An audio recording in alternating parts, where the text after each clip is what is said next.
Business चलाना बड़ा exciting होता है ना, पर उतना ही कंफ्यूजिंग भी, खासकर जब मामला पैसों का हो। तो चलिए आज इसी उलझन को सुलझाते हैं बिल्कुल आसान भाषा में। तो आज हम बिजनेस का एक फाइनेंशियल हेल्थ चेकअप करने वाले हैं। सबसे पहले देखेंगे कि प्रॉफिट और कैश में क्या फर्क है।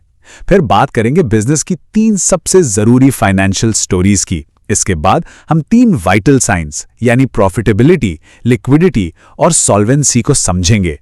और आखिर में ये सब जानने के बाद इन नंबरों को असल फैसलों में कैसे बदलना है, इस पर भी बात करेंगे।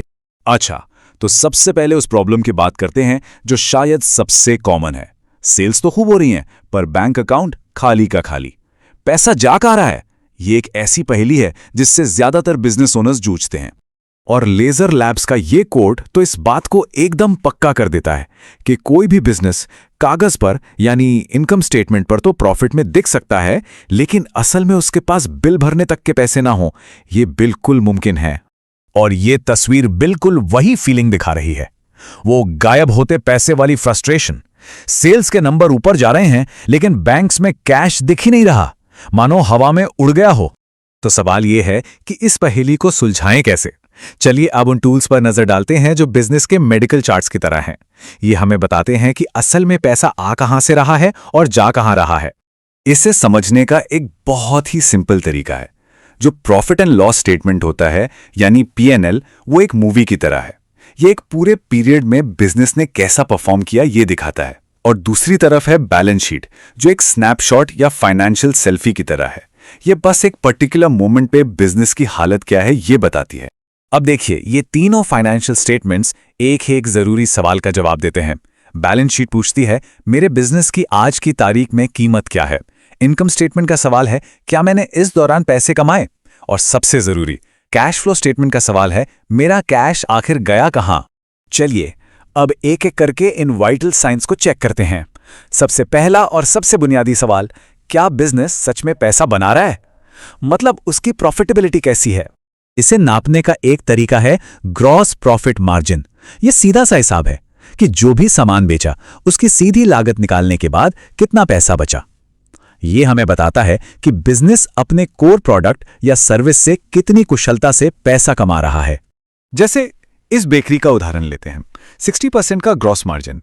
इसका सीधा मतलब है कि हर एक $1 के कपकेक की बिक्री पर 60 सेंट बच रहे हैं। अब इस पैसे से बाकी के खर्चे जैसे किराया, सैलरी वगैरह पूरे होंगे और जो बचेगा वो होगा नेट प्रॉफिट। ठीक है, प्रॉफिट तो एक बात हो गई, पर क्या इमीडिएट बिल्स चुकाने के लिए हाथ में कैश है? यह है हमारा अगला वाइटल साइन, लिक्विडिटी। मतलब बिजनेस की शॉर्ट टर्म स्टेबिलिटी कैसी है। इसे जांचने के लिए हम देखते हैं करंट रेशियो। ये एक सिंपल सा टेस्ट है। ये तुलना करता है कि 1 साल के अंदर बिजनेस के पास कितना कैश आ सकता है और उसी 1 साल में उसे कितना पैसा चुकाना है। अब ये नंबर देखिए, 1.43। ये एक हेल्दी रेशियो माना जाता है। इसका मतलब है कि हर ₹1 की शॉर्ट टर्म देनदारी के लिए बिजनेस के पास 1.43 रुपए के शॉर्ट टर्म एसेट्स हैं। मतलब एक ठीक ठाक क्वेश्चन है। लेकिन क्या हो अगर इन्वेंट्री, मतलब जो सामान बिकने के लिए रखा है, वो जल्दी ना बिके?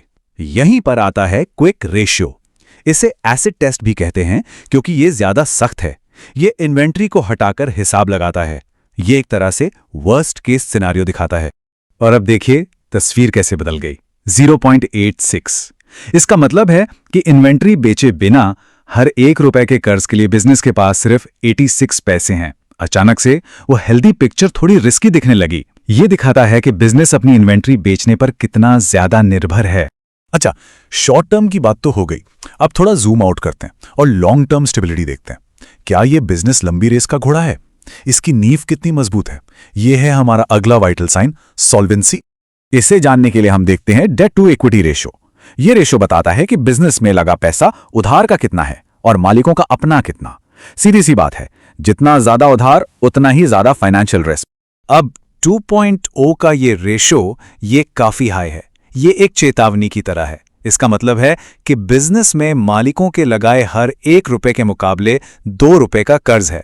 ऐसे में अगर रेवेन्यू में थोड़ी भी गिरावट आई तो बिजनेस के लिए बहुत मुश्किल हो सकती है। तो अब तक हमने ये सारे वाइटल साइंस देख लिए, लेकिन इन नंबरों को जानना ही काफी नहीं है। असली पावर तो तब आती है जब हम इन नंबर से स्मार्ट डिसीजंस लेना सीखते हैं। उदाहरण के लिए अपना ब्रेक इवन पॉइंट जानना। ये वो पॉइंट है जहां न प्रॉफिट होता है न लॉस। ये आपको बताता है कि सारे खर्चे निकालने के लिए कम से कम कितनी सेल्स करनी ही पड़ेंगी। ये किसी भी बिजनेस के लिए पहला टारगेट होता है। और देखिए, एक सस्टेनेबल बिजनेस मॉडल की सबसे जरूरी बात ये समझना कि एक ग्राहक को पाने में कितना खर्च आ रहा है और फिर वो ग्राहक अपनी लाइफ टाइम में कितना प्रॉफिट देके जा रहा है। जैसे यहां एक ग्राहक को लाने में $20 लगे, लेकिन उससे $1200 का प्रॉफिट हुआ। बस यही है एक सक्सेसफुल बिजनेस का राज। जब ये नंबर साफ होते हैं तो बिजनेस उन आम गलतियों से बच जाता है जो अक्सर नए एंटरप्रेन्योर्स करते हैं, जैसे बहुत कम दाम रखना या गलत क्लाइंट्स के पीछे भागना। देखिए, आखिर में एक बात समझना बहुत जरूरी है। लक्ष्य अकाउंटेंट बनना नहीं है, लक्ष्य है एक इन्फॉर्म्ड ओनर बनना, जिसे पता हो कि सही सवाल क्या है और बिजनेस की नब्ज कैसे पकड़नी है।